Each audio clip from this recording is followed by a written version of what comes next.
Right, fight fans, we've done the heavyweights. Now it's time to have a look at the top 10 cruiserweights in the world 2024. At number 10, I've included a bit of a controversial one.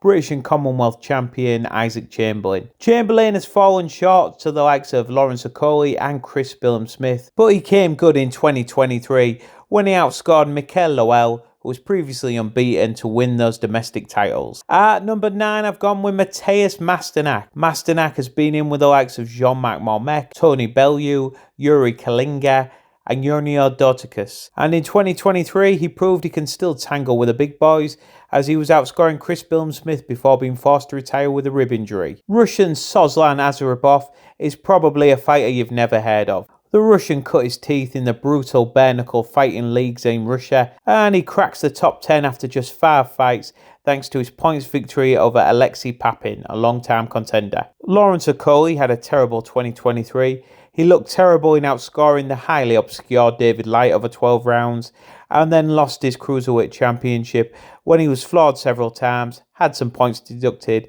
and came out on the wrong end of a decision against Chris Smith. Few would have guessed that Chris Smith would win a world championship. However, the likeable and exciting fighter did just that in 2023. He's improved leaps and bounds, but he looks to be a fighter in the right place at the right time to me. He outscored Lawrence Okolie over 12 rounds and forced Mateusz Masternak to retire in 8. Good body punching in the Masternak fight, but he was losing it prior to the finish. Big punching Richard Rea Paul won twice in 2023, most notably knocking out Krzysztof Glowacki in 4 rounds. The big punching Brit certainly deserves a title shot, and he owns early career victories over Jack Macy and Chris Smith, the current WBO boss. No Give Or first came to my attention when he seemed unlucky to lose on points to Maris Bradis over 12 rounds. He's been winning ever since, and in 2023 finally got his shot at the title, scoring a 3-round stoppage over Alunga Makube in a very impressive performance, winning the WBC Cruiserweight Championship in the process. Long-time WBO super middleweight boss Gilberto Ramirez debuted at Cruiserweight, outscoring Joe Smith Jr. over 12 rounds. Zerdo's only defeat came against pound-for-pound entrant Dimitri Bivol down at light heavy. After his disappointing performance in outscoring Richard Riviera in 2022, Badou Jack came good in 2023, becoming a 3-weight world champion,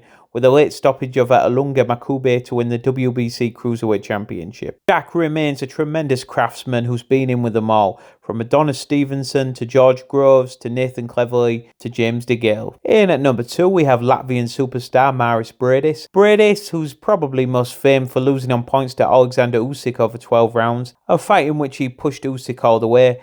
Bradis owns excellent victories over the likes of Junior Dorticus, No Give Or, Marco Huck, Manuel Char and Mike Perez. He lost his IBF Cruiserweight Championship in a big upset against Rea Paul. In 2024, he gets the chance to avenge that loss. And at number 1, we have Opetaia, one of my favourite young fighters in the whole of boxing. Opetaia, who outscored Bradis to win the championship, has made 2 defences, stopping unfortunate Brits Jordan Thompson in 4 and Ellis Zorro in 1. The unbeaten Opetaia is explosive, hits hard, is extremely fast of hand and foot, and is a supreme talent. The rumour mill suggests he might have dropped Tyson Fury in sparring this week, and it wouldn't surprise me one bit. It's only a matter of time before Opetaia starts terrorising those heavyweights. What do you think, fight fans? How do you have the top 10 cruiserweights in the world?